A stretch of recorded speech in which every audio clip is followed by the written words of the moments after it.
अस्सलाम वालेकुम। Programme night addition में हम आपको खुशामदीद कहते हैं। नाज़रीन, अहम खबर यह है कि इस्लामाबाद हाई कोर्ट से नवाज शरीफ को आज कोई रिलीफ नहीं मिला। इस्लामाबाद हाई कोर्ट ने नवाज शरीफ के 22 सितंबर तक के लिए नाकाबिले ज़मानत वारंट गिरफ्तारी जारी कर दें और मफरूर करार देने की कार्रवाई भी शुरू की और ये हुक्म दिया है कि नवाज शरीफ को 22 सितंबर तक गिरफ्तार करके पेश किया जाए।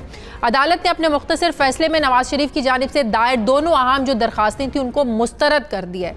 एक दरखास्त में नवाज शरीफ ने सरेंडर करने का जो अदालती फैसला था इस पर नजरसानी की अपील की थी, जबकि दूसरी दरखास्त में नवाज शरीफ ने नुमाइंदे के जरिए अपीलों की पैरवी करने की इस्तदा की थी। इस्लामाबाद हाई कोर्ट के इस फैसले के बाद यकीनी तौर पर नवाज शरीफ के लिए कानूनी मुश्किलात मजीद बढ़ गई हैं। अब अदालत फैसले की मुसद्दका कॉपी बरतानिया में पाकिस्तानी हाई कमीशन को भिजवाई जाएगी और पाकिस्तानी हुकाम को इस अदालती फैसले पर अमल दरामद करवाने का कहा जाएगा और 22 सितंबर को हुकाम अदालती अहकामात पर अमल दरामद से मुतालिक रिपोर्ट भी पेश करेंगे। जबकि नवाज शरीफ के पेश ना होने की सूरत में नवाज शरीफ दायमी नाकाबिले ज़मानत वारंट गिरफ्तारी उनके जारी होंगे और उन्हें इश्तिहारी भी करार दिया जाएगा। आज इस्लामाबाद हाई कोर्ट में जस्टिस आमिर फारूक और जस्टिस मोहसिन अख्तर कयानी पर मुश्तमिल बेंच ने मुतफरिक दरखास्तों की समाअत की। दौरान समाअत नवाज शरीफ के वकील ख्वाजा हारिस ने अपने दलाइल में कहा कि नवाज शरीफ लंदन में हैं और पाकिस्तान वापस आने की पोजीशन में नहीं है। डॉक्टर्स ने नवाज शरीफ को सफर करने से मना किया है, जिस पर अदालत की जानिब से ये रिमार्क्स दिए गए कि जमानत लेकर बाहर जाने वाले ने सर्जरी नहीं कराई, ना ही अस्पताल में दाखिल हुआ। नवाज शरीफ के मेडिकल सर्टिफिकेट्स एक कंसल्टेंट की राय है जो किसी अस्पताल की तरफ से नहीं है। अभी तक किसी हॉस्पिटल ने यह नहीं कहा कि हम कोरोना की वजह से नवाज शरीफ को दाखिल करके इलाज नहीं कर पा रहे हैं। हमारा जमानत का जो हुक्म था ये खत्म हो चुका है, जिसके अपने असरात हैं। अदालत ने नवाज शरीफ के वकील से इस्तफसार किया कि आप ये बताएं कि क्या साबिक वज़ीर-ए-आज़म वतन वापस आ रहे हैं, जिस पर ख्वाजा हारिस ने कहा कि जब तक उनका इलाज मुकम्मल नहीं हो जाता डॉक्टर्स उन्हें सफ़र करने की इजाज़त नहीं दे रहे, उनका पाकिस्तान वापस आना मुमकिन नहीं है। दौरान समाअत नैब प्रोसिक्यूटर ने अपने दलाइल में कहा कि नैब ऑर्डिनेंस के तहत मफरूर मुल्जिम को 3 साल तक कैद की सज़ा सुनाई जा सकती है। अदालत नवाज शरीफ को सरेंडर करने का मौका फराहम कर चुकी है। इस्लामाबाद हाई कोर्ट को फैसला आने के बाद नून लीग के रहनुमाओं का यह कहना था कि हमने हमेशा अदालती फैसलों का एहतराम किया है, नवाज शरीफ सेहतमंद होकर अदालत वापस आएंगे, अदालतों का सामना करेंगे। अब सवाल यह है कि अगर नून लीग अदालतों के एहतराम का दावा करती है तो 2 बार सरेंडर करने के हुक्म पर नवाज शरीफ साहब क्यों नहीं आ रहे हैं, क्यों सरेंडर नहीं कर रहे हैं। दूसरी तरफ लाहौर हाई कोर्ट में नवाज शरीफ की ज़मानत की मनसूखी का जो मामला है ये भी ज़ेर समाअत है, जिसमें नवाज शरीफ के वकील ने नवाज शरीफ की 4 सफ़ात पर मुश्तमिल मेडिकल रिपोर्ट भी पेश की है, जिसमें डॉक्टर्स ने उन्हें बेहतरीन इलाज के लिए लंदन में ही क़याम का मशवरा दिया है। मैं बात करूँगी किस लिहाज से अब जो मुस्लिम लीग नून है वो इस पर सोचेगी। ज़ाहिर कानूनी मुश्किलात तो बढ़ गई हैं। मुस्लिम लीग नून के सीनियर रहनुमा मोहम्मद ज़ुबैर साहब ने मुझे ज्वाइन किया। अस्सलाम वालेकुम, बहुत बहुत शुक्रिया ज़ुबैर साहब आपका। ज़ुबैर साहब, अल-अज़ीज़िया रेफरेंस में हाज़िरी से इस्तिस्ना की दरख्वास्त मुस्तरद, नुमाइंदे के ज़रिए पैरवी की दरख्वास्त मुस्तरद, मफरूर करार देने की कार्रवाई शुरू होगी। तो अब शायद तासुर ये मिल रहा है कि जो नवाज शरीफ साहब की जानिब से भेजी गई जो मेडिकल रिपोर्ट्स थी या जो उधर पेश किए जा रहे हैं उससे कोई भी मुतमईन नहीं हो पा रहा, ना हुकूमत ना ही अदालतें। क्या ऑप्शन है आप लोगों के पास? देखें, ऑप्शंस तो आपने सही कहा, ऑप्शंस तो कम हैं। जाहिर सी बात है ये कोई फ्री एनवायरनमेंट है नहीं। जिधर सुप्रीम कोर्ट के चीफ जस्टिस खुद ये कहते हैं कि यहाँ इंसाफ नहीं मिलता, और अभी रिसेंटली पिछले 1-2 दिन पहले ही उन्होंने एक जगह खिताब करते हुए कहा, और जहां चीफ जस्टिस और दूसरे जजेस कंसिस्टेंटली ये कहते हैं कि पॉलिटिकल इंजीनियरिंग होती है, तो वहां इंसाफ की तवक्को करना तो मेरा ख्याल है बिल्कुल नहीं है। हमें तो बिल्कुल उम्मीद नहीं है। पिछले 3-4 साल में जो भी केसेस चले मियां नवाज शरीफ के खिलाफ, उसमें उनका हमें तो ये नहीं समझ आई कि वो किस जुर्म में फंसे हुए हैं।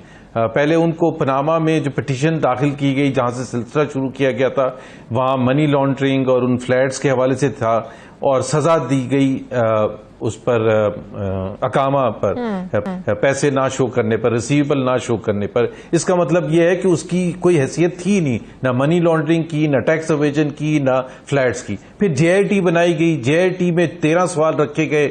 मैं इसलिए दोहराता हूं ये बात कि सबको पता चले। उसमें पहला सवाल ये था कि सन 72 में आपके मरहूम वालिद साहब, जिनको तकरीबन 10-12 साल हो चुके थे वफात पाए हुए, उन्होंने वो गल्फ स्टील कैसे दुबई में बनाई थी। अभी मुझे दुनिया की तारीख में 1000 साल की कानूनी तारीख में बता दें कि किसी से 45 साल के बाद ये पूछा जाए कि आपके मरहूम वालिद ने वो जो 45 साल पहले गल्फ स्टील बनाई थी वो कैसे बनाई थी और उसका मनी ट्रेल दिया जाए।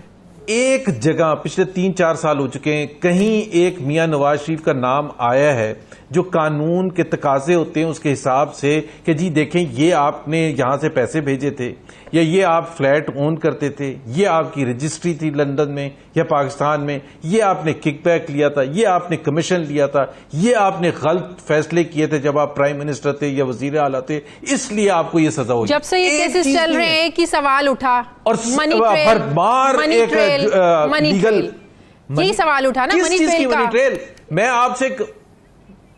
मैंने आपको बताया ना मनी ट्रेल का कि जी गल्फ स्टील सन 72 में कैसे लगी थी। मुझे बता दें दुनिया में कोई जवाब दे सकता है अपने मरहूम वालिद साहब के लिए 45 साल के बाद? मैं 5 साल के बाद नहीं दे सकता। वो छोड़े, एवन फील्ड के बारे में जो सवाल हुए कि एवन फील्ड जैसा महल कैसे खरीद लिया, उसकी भी मनी ट्रेल नहीं दे सके। एवन फील्ड अपार्टमेंट्स कैसे खरीदे? एवन फील्ड ये कहां आया है शाजिया? ये कहां लिखा हुआ है?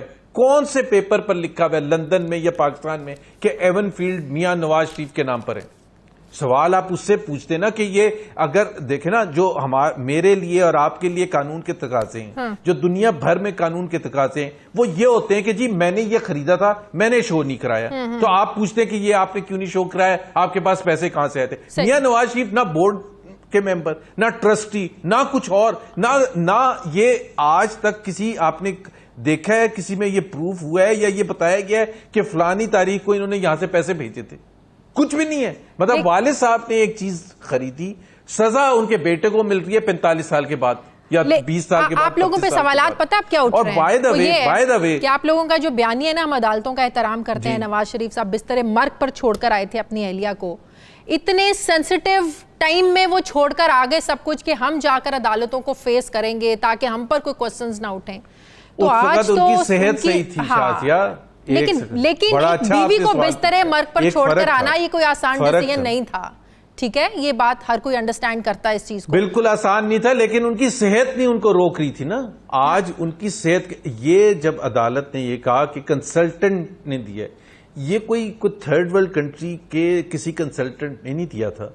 ये बरतानिया जो कि दुनिया में इंटेग्रिटी के हवाले से सबसे जाना पहचाना मुल्क है, वहां के एक नामी गिरामी कंसल्टेंट ने दिया था। तो ये तो नहीं था कि किसी छोटी सी किसी जगह से एक सर्टिफिकेट ले आए और उनको ला के दे दिया। सो जो शख्स 2018 में अपनी बेगम को उस हालत में छोड़ के आ सकता है अपनी बेटी के साथ, और ये मुझे आपको भी पता है कि पाकिस्तान में अगर किसी को अपनी बेटी को 3 घंटे के लिए थाने लेके जाना पड़े ना तो वो रिफ्यूज कर देगा। और मियां नवाज शरीफ लंदन से उठ के आए थे, तो वो शख्स जब लंदन से आ सकता है तो आज वो क्यों नहीं आ सकता? आज अदालत ने यही कहा ना, वहां पर तो इलाज करवा नहीं रहे, यहाँ पर रहते इलाज करवाते जो इनका पहले इलाज हो भी रहा था। आप लोग नहीं समझते कि लंदन जाकर ज्यादा मुश्किलात बढ़ गई हैं नवाज शरीफ साहब के लिए? इलाज तो नहीं हो रहा बकौल अदालत के, जो अदालत ने भी बात की है।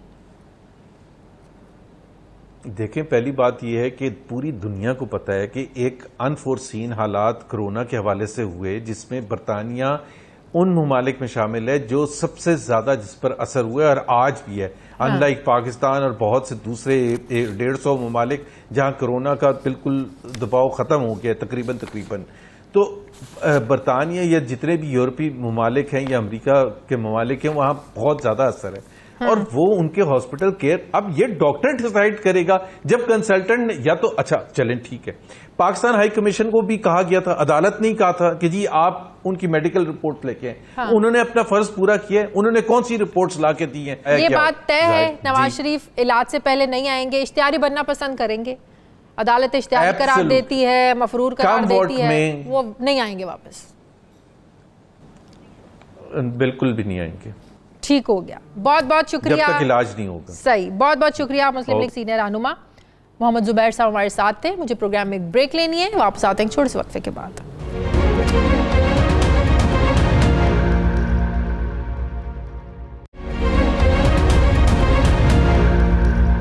ब्रेक के बाद एक बार फिर से आपको खुशामदीद कहते हैं नाजरीन।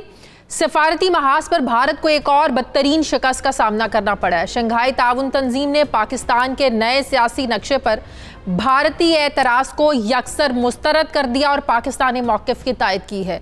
शंघाई ताउन तंजीम ने रुकन ममालिक के कौमी सलामती के मशीरान का ऑनलाइन इजलास मुनक्किद किया, जहां भारत के मशीर कौमी सलामती अजीत डोवल की जानिब से पाकिस्तान के मशीर कौमी सलामती डॉक्टर मोईद यूसुफ पर अपने पस मंज़र में पाकिस्तान के नए सियासी नक्शे को डिस्प्ले करने पर बाज़ाब्ता एतराज़ उठाया गया। भारतीय मशीर कौमी सलामती ने यह मौक़िफ़ इख्तियार किया कि नए सियासी नक्शे में पाकिस्तान ने अपने इलाकों के तौर पर खुद मुख्तार हिंदुस्तानी खित्ते दिखाए हैं। अजीत डोवल ने आलमी बरादरी को गुमराह करने की भारतीय जो एक रिवायत है इसको बरकरार रखने की भरपूर कोशिश की, मगर पाकिस्तान के मशीर कौमी सलामती डॉक्टर मोईद यूसुफ ने बेबुनियाद भारतीय प्रोपेगंडे का मुंह तोड़ जवाब दिया और ये कहा कि बैनुल-अक़वामी कानून के तहत हिंदुस्तान को जम्मू और कश्मीर के आलमी सतह पर तस्लीम शुदा इलाके को भारत के हिस्से के तौर पर दावा करने का कोई कानूनी हक नहीं है। पाकिस्तान के सियासी नक्शे में हिंदुस्तानी सरजमीन का कोई हिस्सा शामिल नहीं है। पाकिस्तान ने शंघाई ताउन तंजीम के सेक्रेटेरिएट को आगाह किया कि भारत की गैर कानूनी और यकतरफा कार्रवाइयों से जम्मू और कश्मीर तनाज़े पर अक़वाम मुत्तहिदा के चार्टर और सिक्योरिटी काउंसिल की करारदादों की शदीद खिलाफ वर्जी हुई है।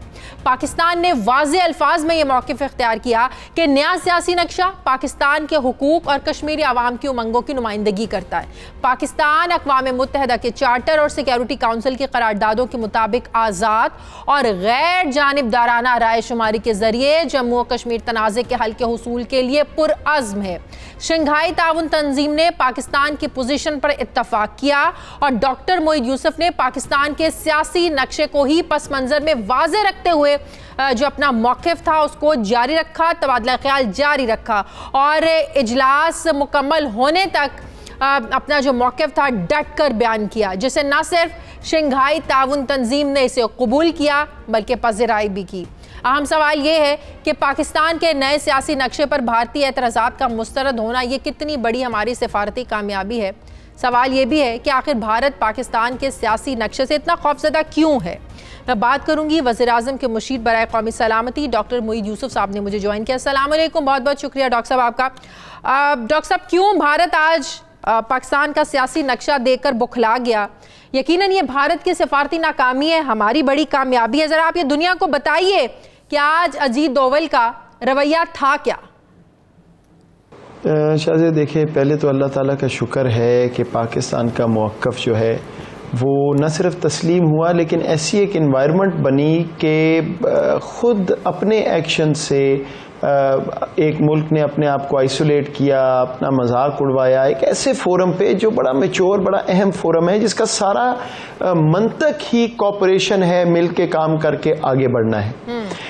पस मंज़र ये है शाजिया कि भारत ने, रूस होस्ट था इस समिट का, ये नेशनल सिक्योरिटी एडवाइजर्स का समिट है SCO का। पिछले हफ्ते जो फॉरेन मिनिस्टर्स थे उनका यही समिट था जिसके लिए शाह महमूद कुरैशी साहब गए भी थे रूस। उन्होंने ये एतराज़ किया जी कि अगर पाकिस्तान का नुमाइंदा जो है वो तकरीर करेगा और वीडियो लिंक पे पाकिस्तान का नया नक्शा अगर वहाँ पे नुमाया होगा तो हमें बड़ा एतराज़ है, नक्शा तो हम मानते नहीं, उसमें तो कश्मीर पाकिस्तान का हिस्सा है, ये है वो है। हमें जब ये इतला आई तो हमने बग़ैर कोई वक्त लगाए फौरी तौर पे दो टोक तहरीरी जवाब दिया कि जी पहली बात तो ये है कि ये हमारा नक्शा है, हमारे नेशनल सिक्योरिटी एडवाइज़र का दफ्तर है, हमारी दीवार है, आप कौन है ये बात करने वाले। दूसरी बात ये है कि वो नक्शा तो अक़वाम मुत्तहिदा की करारदादों की अक्कासी कर रहा है, बिल्कुल कश्मीर की आवाम की उमंगों की अक्कासी कर रहा है। आप अगर कह रहे हैं कि आपको नक्शा कबूल नहीं है तो फिर आपको अक़वाम मुत्तहिदा कबूल नहीं है, और अगर वो कबूल नहीं है तो फिर आप एक रोग स्टेट हैं। और तीसरी बात ये कि अगर कोई ऐसा मुल्क है जो इलीगल ऑक्यूपेशन की बात नहीं कर सकता तो वो भारत है। बिल्कुल सही। डॉक्टर साहब, आपको लगता है कि भारत ये समझ रहा था कि दुनिया भर के जो इस इजलास में रिप्रेजेंटेटिव बैठे हुए थे मुख्तलिफ ममालिक से, वो भारत की तायद करेंगे, भारत के मौक़िफ़ की हिमायत करेंगे और शायद पाकिस्तान का जो मौक़िफ़ जो आप बात कर रहे थे उसकी नफ़ी करेंगे, लेकिन ऐसा नहीं हुआ और शायद इसी शर्मिंदगी की वजह से वो इस इजलास को छोड़कर जो है ना वो चले गए, क्योंकि दुनिया ने पाकिस्तान का साथ दिया। देखिए शाजिया, या तो बुग़ज़ है या तो ये ख्याल है कि बस हम जो है आसमान से उतरे हैं, और या बौखला चुके हैं। और मुझे लगता है बौखला चुके हैं, क्योंकि जो मकबूजा कश्मीर में हो रहा है, जो खबरें आ रही हैं, उनको भी समझ आ गई कि ये मामला तो हाथ से गया, तो ये it's a matter of time. अब देखिए मैप भी है, हम पे भी तनकीद हुई उस वक्त, मैप ले आए हैं, फ़ायदा क्या है। आज नज़र आ गया कि हिंदुस्तान के लिए ये कितना बड़ा मसला है कि वो SCO के फोरम से उठ के चले गए, रूस की तकरीर नहीं सुनी, उसको वॉकआउट किया, अपने ताल्लुकात यकीनन ख़राब किए। अच्छा, अगर इतना ही उनका वैलिड पॉइंट था तो और कोई मुल्क उठ के क्यों नहीं गया? क्यों नहीं किसी और ने वॉकआउट किया? अच्छा, अगर ये भी मैं मान लूं चले बाकियों ने वॉकआउट नहीं किया, आपने किया, तो फिर मुझे ये बता दें, वो कहते हैं, अभी मैं सोशल मीडिया पे देख रहा हूं, अपने वो डैमेज कंट्रोल कर रहे हैं, ANI वगैरह क्या लिख रहे हैं कि जी वो रूस ने हमें कहा था कि आप चले जाएं। भाई रूस ने अगर ये कहा था तो रूस ने ये भी कहा था कि हमारी तकरीर में से भी चले जाएं, मतलब अपना भी बॉयकॉट करा लिया। ये तो मजाक का खेज सी बात है। लेकिन बहरहाल आपको ये बताऊं कि अल्हम्दुलिल्लाह हमने मैप पे भी अपना बिल्कुल वाज़े मौक़िफ़ दिया और अब तो सारी दुनिया को फिर दोबारा समझ आ गया, और तकरीर में भी बिल्कुल क्लियर मौक़िफ़ हमने कश्मीर पे, दहशतगर्दी पे, इकोनॉमिक कनेक्टिविटी पे खुल के बात की। डॉक्टर साहब, नहीं सुना मौसूफ ने तो उनकी बदकिस्मती। कश्मीर की आज सियासी जमातें, जिन्हें भारत नवाज सियासी जमातें कहा जाता था, जो भारत का एजेंडा लेकर जो है ना कश्मीर में जो भी कानून नाफिज होते थे, सब कुछ भारत नवाज होता था वहाँ पर, आज वो जमातें भी पाकिस्तान के मौक़िफ़ की तायद कर रही हैं, हिमायत कर रही हैं, कश्मीरी जो जद्दोजहद कर रहे हैं उनके साथ खड़े हैं। आज वही सियासी जमातें इन कश्मीरियों की आज़ादी की भी बात कर रही हैं। ये भी तो एक मोदी सरकार की भारत की बौखलाहट की निशानी है। ये कितना बड़ा सेटबैक है उनके लिए। शाजिया, आप दुरुस्त फरमा रही हैं। देखिए ऑप्शन क्या है, एक मुल्क कानूनी नक्शा रखता है, दूसरा कौन सी बात करता है। हाँ। एक मुल्क ह्यूमन राइट्स की बात करता है, दूसरा वहां पे इंसानों को जानवरों की तरह ट्रीट करता है। एक मुल्क अक़वाम मुत्तहिदा की कानून की बात करता है, दूसरा कोई कानून मानने को तैयार ही नहीं है। तो फिर जाहिर बात है दुनिया में मलामत होगी, और जो वहां पे पॉलिटिकल पार्टीज हैं वो किस मुंह से कश्मीरियों को अपना मुंह दिखाएंगी अगर अभी भी वो उस मौक़िफ़ की तायद नहीं करेंगी जो दुरुस्त मौक़िफ़ पाकिस्तान का नहीं, छोड़े उसको, जो दुरुस्त इंसानी मौक़िफ़ है वो किसी हद पे तो किसी हद तक तो इंसान है ना, तो दिल धड़कता है, तो आपको बात तो वही करनी पड़ेगी। जानवर तो नहीं बनेंगे, हैवान तो नहीं बनेंगे। तो ये तो अब मामला देखे हाथ से निकल गया है, उनको आ गई है। अब फेस सेवर ढूंढ रहे हैं। मैं तो कहता हूं जल्दी ढूंढे, अल्लाह ताला करे को फेस सेवर मिले, रिवर्स हो जो हम पिछले 70 साल से हट के जरा मैं एक सवाल करना चाहती हूँ। एक बहुत बड़ा चैलेंज जो आने वाला है अक्टूबर के महीने में, जो FATF का अहम इजलास होने जा रहा है। भारत की हमेशा से कोशिश रही है, आज भी भारत की कोशिश कि पाकिस्तान को ब्लैक लिस्ट करवाया जाए, लेकिन हुकूमत इस पर बड़ी ज़बरदस्त कानून साजी कर रही है। जो इक़दामात हैं उनको किया जा रहा है। इस टर्की ने, मलाइशिया ने, चाइना ने इस पर हमारे हिमायत की है इस मामले पर। लेकिन अब जो सवालात उठ रहे हैं वो ये हैं कि पाकिस्तान ने अफ़गान पीस प्रोसेस में जो हम एक बड़ा ज़बरदस्त रोल प्ले किया है, तालिबान को डायलॉग टेबल पर लेकर आए हैं, हमारा एक बड़ा पॉजिटिव रोल रहा है इस सारे प्रोसेस में। तो क्या अमेरिका हमारे हक़ में वोट देगा, हमारे साथ खड़ा होगा? बड़ा इम्पॉर्टेंट है इस वक्त हमारे लिए अमेरिका का साथ और ये वोट। देखिए मैं कोई पेशन गोई नहीं करना चाहता, बात यह है अनफॉर्चुनेटली ये FATF जो है एक पोलिटिसाइज्ड फोरम बन गया है। अगर तो तकनीकी बिना पर आपने चलना है तो पाकिस्तान ने जो कुछ किया है वो बड़े बड़े मुल्कों में वो उस लेवल पे नहीं पहुंचे, और हमसे इतने नीचे मुल्क हैं वो FATF में नहीं है। तो बदकिस्मती से ये एक political football politicised issue, India ने भी इसमें अपना पूरा कोशिश करके असर रसूख और ये वो, तकनीकी मामला तो है ही नहीं। तो मैं पेशन गोई नहीं करता है कि दुनिया को जो फेयर मेरिट पे है अगला वोट उस पे होगा, और अगर उस पे होगा तो मैं आपको यकीन दिलाता हूं कि हम इंशाल्लाह बिल्कुल सही। बहुत बहुत शुक्रिया वज़ीर आज़म के मुशीर बराए क़ौमी सलामती डॉक्टर मोईद यूसुफ साहब हमारे साथ हैं। नाज़रीन, मुझे प्रोग्राम में एक ब्रेक लेनी, वापस आते हैं छोटे से वक्फे के बाद।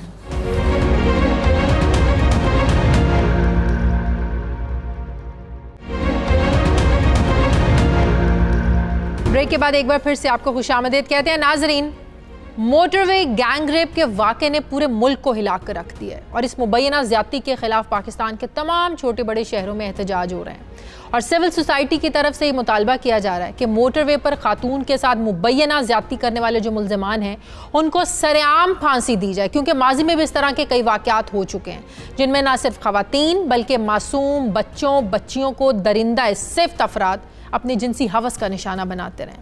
कसूर की ज़ैनब का वाक़या हो या चंद रोज़ पहले जो कराची का वाक़या था मरवा का वो वाक़या हो, ऐसे वाक़यात इस बात का सबूत हैं कि जिनसी ज़्यादती का जो नासूर है ये हमारे माशरे में तेज़ी से फैल रहा है।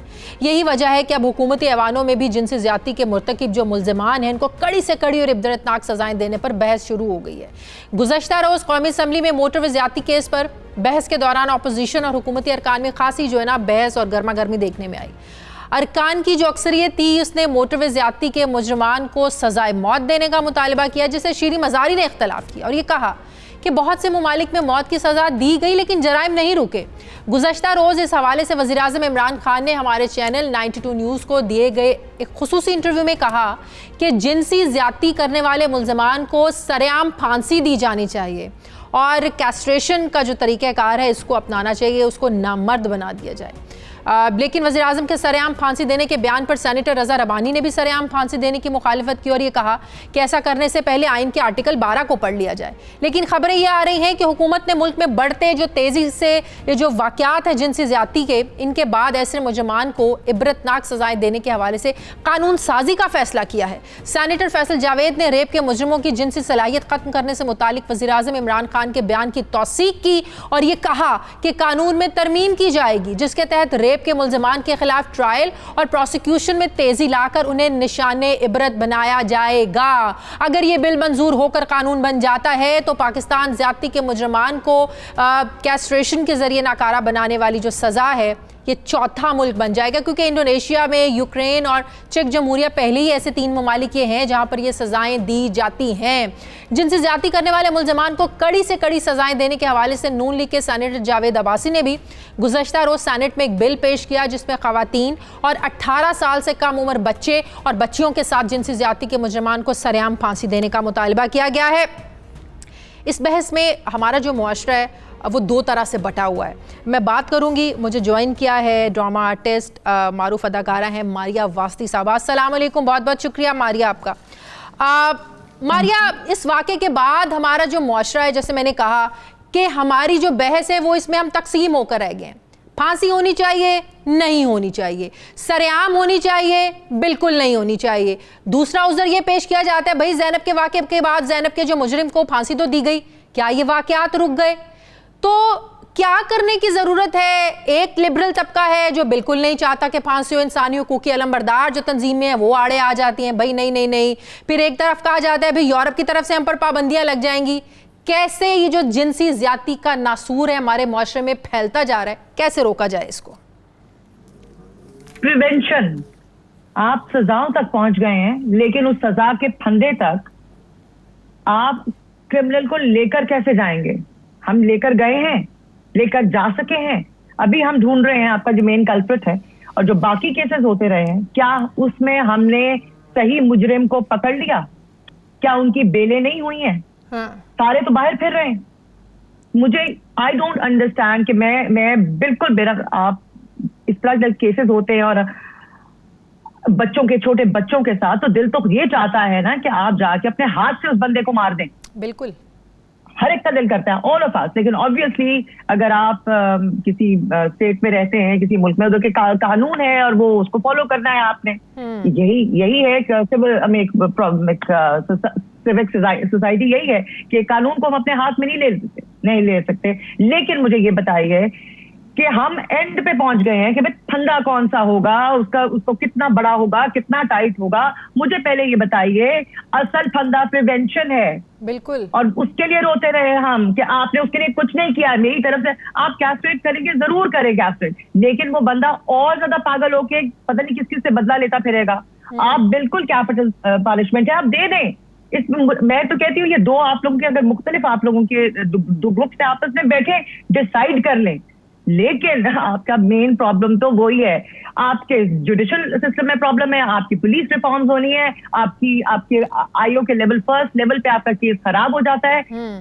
जब केस खराब है तो जज क्या कर लेगा जब एविडेंस ही नहीं है? तो मतलब ये हुआ आपकी बातों से मुझे ये समझ आई, ये जो आबिद है, जो मरकजी मुलजिम है, जो अभी तक नहीं पकड़ा गया है, ये पहले भी इस तरह की वारदातें कर चुका है। आज से 7 साल पहले भी इसने एक माँ और बेटी का रेप किया। अगर उस वक्त कानून ने इसके गिर्द घेरा तंग किया होता तो शायद आज ये वाकया पेश ना आता, उस टाइम इसको सजा मिल जाती। जी, ये मुझे बताइए, मैंने इसके बारे में जो पढ़ा है, जो सुना है, वो यही है कि उनके दरमियान में दोस्ती हो गई थी। मुझे आई एम नॉट श्योर, लेकिन अगर कोई मुझे ये बता सके कि अगर आपका रेप या इस तरह का कोई विक्टिम है और वो केस अपने केस को फॉरवर्ड नहीं करता तो फिर वो केस क्लोज हो जाता है क्या? अगर किसी को डरा धमका के, जो कि अमूमन होता है, ये दोस्तियां कैसे होती हैं? जो आपका रेपिस्ट है आप उससे दोस्ती कर लेते हैं और उसको कहते हैं अच्छा ठीक है, या पैसे ले लें और जाएं। डराया धमकाया जाता है ना। हरासमेंट यहाँ पे खवातीन की सड़कों पे, स्कूलों में, ऑफिस में हर रोज हो रही है। ये किसी आदमी के साथ भी हो सकता था, किसी बच्चे के साथ भी हो सकता था। आपने उस जगह को अकेले छोड़ा हुआ है। मुझे ये नहीं समझ आती, इस तरह की लिंक रोड और भी तो होंगी, क्या वो भी इसी डेंजरस है और वो भी इतनी ही लाइक उधर भी यही सब कुछ हो रहा होगा? और किसने ये दी? अगर आपके पास डिप्लॉयमेंट वाले लोग नहीं थे, कैमरे नहीं थे, आपको ये इतना सा पीस खोलने की जरूरत क्या थी? इससे पहले भी लोगों की जिंदगी गुजर रही थी। लंबा टूर लेकर जब आपके पास हो जाता सब कुछ तो खोल देते इसको। बिल्कुल सही। There's so many things which are not right. बहुत सारी चीजें। Very true. बहुत बहुत शुक्रिया। मारिया वास्ती हमारे साथ थी। नाज़रीन, अब मुझे ज्वाइन किया है सीनियर सहाफ़ी, एंकर पर्सन महर बुखारी साहिबा ने। अस्सलाम वालेकुम। बहुत बहुत शुक्रिया महर आपका। महर, हर गुजरते दिन के साथ ये एहसास और ज़्यादा मजबूत होता जा रहा है कि शायद ये मुआशरा हमारे लिए, हमारे बच्चों के लिए महफूज नहीं है और शायद ना ये रियासत और ये हुक्मरान इसको कभी महफूज बना सकते हैं। और ये बात एक हकीकत है कि जब इंसान वहशी बनता है तो वो जानवरों से भी जो है ना वो ज़्यादा दरिंदा बन जाता है। ऐसी दरिंदगी जिससे सिर्फ फर्श नहीं अर्श भी हिलता है। लेकिन हम इस बहस पर पड़ गए हैं, फांसी होनी है, सरेआम होनी है, नहीं होनी है, एक तबका कुछ कह रहा है, दूसरा तबका कुछ कह रहा है। इस बहस में हम क्यों पड़ गए हैं? सजाओं की तरफ हम क्यों नहीं जाते? देखिए शाज़िया, मुझे तो बहरहाल मैं तो पिछले एक हफ्ते से जो है एक ही बात के ऊपर ज़्यादा इसरार कर रही हूँ कि सिस्टम की दुरुस्तगी के ऊपर तवज्जो दीजिए, ना कि सिर्फ आप एक पब्लिक हैंगिंग्स के ऊपर या केमिकल कैस्ट्रेशंस के ऊपर। इनके प्रोज और कॉन्स को देखा जा सकता है, तोला जा सकता है, मगर दर हकीकत मसला जो है वो सिस्टम के अंदर है। आप देखिए ज़ैनब का जो रेपिस्ट था वो उसका ये 6 रेप्स पहले कर चुका था, ये उसका 7वां रेप था। 2 किलोमीटर के रेडियस के अंदर ये ज़ैनब जो है वो 12वीं विक्टिम थी। इसी तरह आप अगर इधर भी देखें, इधर से 2 किलोमीटर दूर भी इस वाक़े से जिधर लाहौर मोटरवे के ऊपर एक 19 साल लड़की हफ्ता 10 दिन पहले रेप हुई थी। ये बहुत से देखे ना, ये रिपीट ऑफेंडर्स हैं। ये सिस्टम के अंदर किस तरह वापस निकल जाते हैं, किस तरह ये आबिद मुलजिम जो अभी भी एट लार्ज है शॉकिंगली, और वो अनटू इटसेल्फ एक डिस्कशन है, वो भी कर लेते हैं। आबिद मुलजिम जो है ये पहले रेप कर चुका है, ये इसका 3रा रेप है। ये 7 सालों से एक लंबी फहरिस्त है क्राइम्स की, एज कन्विक्टेड क्राइम्स की, एज अ फेलन, मगर फिर भी वो हमारे माँ बहन मौजूद है, हमारे दरमियान है, उठ रहा है, बैठ रहा है और किसी को इसकी खबर नहीं, कोई होश नहीं। करने की बात करते हैं तो किस सिस्टम को हमें ठीक करना है? जिसमें ऑलरेडी कवानीन मौजूद हैं, जिसमें ऑलरेडी सजाओं का निज़ाम मौजूद है। फिर तो यहाँ पर बहस ये होनी चाहिए कि वो जो मुआशरती हमारी हवस है, एक जो नफ्सियाती हवस का शिकार हो चुका है मुआशरा, इसको हमें कैसे एड्रेस करना है, इसको हमें कैसे ठीक करना है कि दरिंदा ना बच्चा देखता है, ना बच्ची देखता है, ना माँ को देखता है जिसके सामने 3 बच्चे बिलक रहे हैं और ज्यादती करता है और बाद में जो है ना वो दंदनाता फिरता है। फिर तो हमें इसको एड्रेस करने की जरूरत है, जो नफ्सियाती हवस है हमारे मुआशरे की। शाज़िया, ये आपने बड़ा लोडेड सवाल पूछा है और 2-3 बातें। एक तो मैं सिस्टम की दुरुस्तगी के ऊपर आऊँगी, मगर आपने बात बिल्कुल सी, ये हवस है, ये मेंटल जहनी बीमारी है, ये एक पावर की गेम है, ये हमें समझना होगा। इसके ऊपर बहुत रिसर्च और बहुत काम हुआ है दुनिया के अंदर। आप एक केमिकल कैस्ट्रेशन जो है अगर वो कर भी दें तो जो जहनी तौर पर बीमार आदमी है ना, वो कोई और टूल्स लेके और तरीकों से भी एक औरत को वायलेट कर सकता है, उसको रेप कर सकता है, उसको अब्यूज़ कर सकता है। सो प्लीज़ इसके ऊपर तवज्जो ज़रूर देनी चाहिए हमें कि ये अनटू इटसेल्फ कोई हल नहीं है। हल जो आप कहती है सिस्टम को दुरुस्त कैसे करें, देखिए ना, एक तो ये रिहैबिलिटेशन है, मेंटल बीमारी है, दूसरा सिस्टम के अंदर हमारे डेटाबेसेस मौजूद नहीं है। एक डिस्ट्रिक्ट से उठ के दूसरी के अंदर जब रेपिस्ट घूमता है फिरता है, उधर के किसी के कान पे जूं तक नहीं रेंगती, किसी को खबर नहीं होती कि इधर कौन घूम रहा है। बैनुल-अक़वामी दुनिया के अंदर हम देखते हैं नेबरहुड्स के अंदर अगर कोई ऑफेंडर आएगा या कन्विक्टेड रेपिस्ट या पेडोफाइल आएगा तो एक रजिस्ट्री मौजूद होती है, उधर की अथॉरिटीज आपको हेड्स अप देती हैं, आपको अलर्ट करती हैं। बिलखसूस ऐसे इलाकों में जिधर बच्चे हैं, फैमिलीज हैं, इधर ऐसा कोई असूल नहीं है, ना डिस्ट्रिक्ट्स के अंदर डेटाबेस एक्सचेंज हो रहा है रिपीटेड। और देखें ना, बाहर जो कहते हैं कि बाहर माफीनामा या आबिद मुलजिम जो है इसने भी पहले रेप के बाद एक कहते हैं सुलह कर ली थी बाहर। अब ये नॉन कंपाउंडेबल ऑफेंस है रेप का। दैट मीन्स एक इंसान के खिलाफ ये सिर्फ ऑफेंस नहीं है, पूरे मुआशरे के खिलाफ ऑफेंस गर्दाना जाता है। सो ऑनेस्ट आई मीन बिल्कुल गूज़बम्प्स होते हैं, मगर हमें अवेयरनेस फैलानी है। करिकुलम का हिस्सा not just gender equality but sex education भी करिकुलम का हिस्सा। शफकत महमूद साहब कर रहे हैं ना काम, उनका कोई जाके जनाबे वाला इसको भी इंट्रोड्यूस कराइए। माँ बाप को समझाने की जरूरत है हमें कि ना कतराइए, ये ऑफ लिमिट्स टबू सब्जेक्ट्स नहीं है। आपका बच्चा आपकी जिम्मेदारी है, आप नहीं आगाह करेंगे, दोस्ती रखेंगे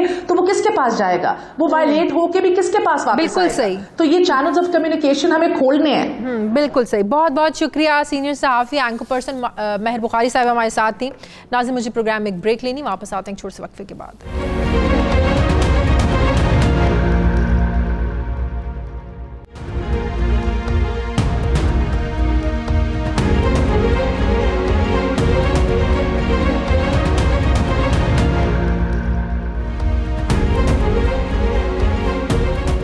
ब्रेक के बाद एक बार फिर से आपको खुशामदीद कहते हैं। नाजरीन, सरकारी खर्च पर बैरून मुल्क जाकर PhD मुकम्मल करने वाले तलबा वतन वापस नहीं आते। जी हाँ, ये इंकशाफ हुआ है पब्लिक अकाउंट्स कमेटी की एक ज़ैली कमेटी के इजलास में, जिसमें ये बताया गया है कि PhD के लिए बैरून मुल्क भेजे गए 130 से ज़ायद तलबा में से 82 अफराद तालीम मुकम्मल करने के बाद पाकिस्तान वापस ही नहीं आए, जबकि 52 तलबा को मुख्तलिफ गैर मुल्की जामियात की जानिब से फ़ेल कर दिया गया। कमेटी को HEC हुकाम की जानिब से ये कहा गया, आगाह किया गया कि हायर एजुकेशन रेगुलेटरी अथॉरिटी ने इन स्कॉलर्स पर 95 करोड़ 50 लाख रुपए खर्च किए। HEC हुकाम ने यह भी इंकशाफ किया कि 68 मजीद स्कॉलर्स जो स्कॉलरशिप प्रोग्राम के फ़ेज़ 2 के तहत बैरून मुल्क भेजे गए थे, वो भी वापस पाकिस्तान नहीं आए। अब तक सिर्फ एक डिफ़ॉल्टिंग स्कॉलर ने हुकूमत की जानिब से उनकी बैरून मुल्क PhD पर खर्च की गई जो रकम थी उसको वापस किया, जबकि HEC दीगर तलबा के खिलाफ अदालतों में मुकदमात की पैरवी भी कर रही है। हुकाम के मुताबिक इन केसेस के बाद कमीशन ने फैसला किया है कि अब PhD स्कॉलरशिप्स हासिल करने वाले जो उम्मीदवार हैं उनको हुकूमत के हक में ज़मीन, घर या घर गिरवी रखना होगा।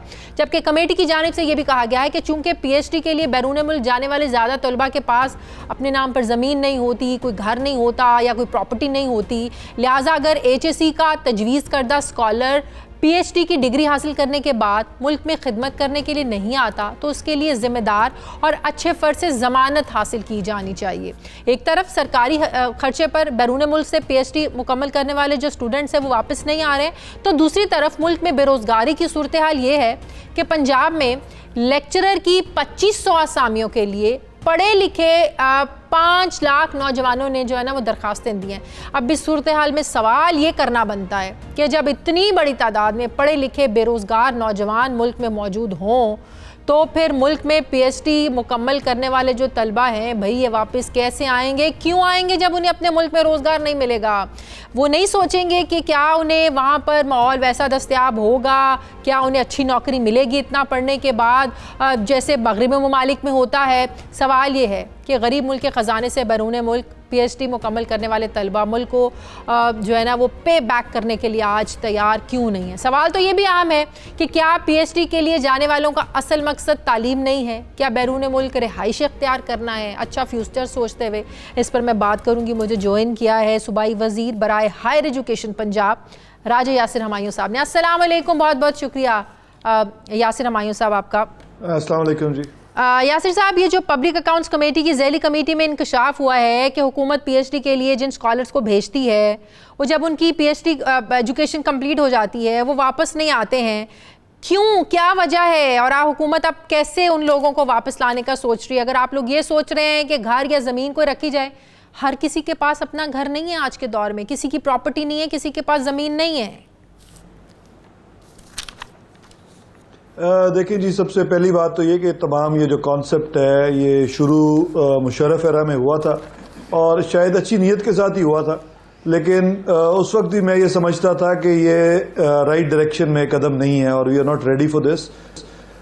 उसकी वजह ये है कि जो तालीम हम अपने मेजॉरिटी तालीमी इदारों में देते हैं पाकिस्तान में, उसकी क्वालिटी ऐसी नहीं है कि हम ऐसे ग्रेजुएट्स पैदा कर सकें जो एट पार हों वेस्टर्न वर्ल्ड के साथ या फर्स्ट वर्ल्ड के साथ। और हमें पहले तवज्जो इस चीज़ पे देनी चाहिए थी कि हम अपने जो ग्रेजुएट्स हैं उनकी क्वालिटी को ठीक करें, और ये वाला काम शायद बाद में करना चाहिए था। लेकिन जैसे कि हर काम हम करते हैं कि जो काम पहले करना होता है उसको बाद में करते हैं, जो बाद में करना होता है उसको पहले कर देते हैं।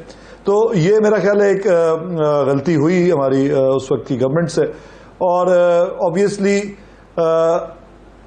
जो अपॉर्चुनिटीज़ भी हैं, आपकी बात ये भी ठीक है कि इतनी ज़्यादा पाकिस्तान में नहीं है कि लोग वापस आएँ और उनको अवेल कर सकें, लेकिन मेरा ख्याल है कि अगर क्वालिटी की डिग्री हो तो लोगों को जॉब्स भी मिलती हैं। अभी हमने रीसेंट अपॉइंटमेंट्स जो की हैं वाइस चांसलर्स की, उनमें अक्सरियत जो है वो फॉरेन क्वालिफाइड हैं और वो यहीं से बाहर पढ़ने गए थे और अपनी दुनिया की टॉप यूनिवर्सिटी से क्वालिफाई करके आए हैं और उनकी मेरिट पे तैनाती हुई है। लेक्चरर की 2500 असामियां 5.5 लाख लोगों ने अप्लाई कर दिया है, जो ये शो करता है कि यहाँ पर कितनी अनएम्प्लॉयमेंट है, लोग बेरोजगार हैं। पढ़े ज़ाहिर है कोई लेक्चरर कोई मैट्रिक पास तो नहीं बन जाएगा ना, पढ़ा लिखा होगा तो लेक्चरर बनेगा ना। इट मीन्स कि हमारे यहाँ की बेरोजगारी है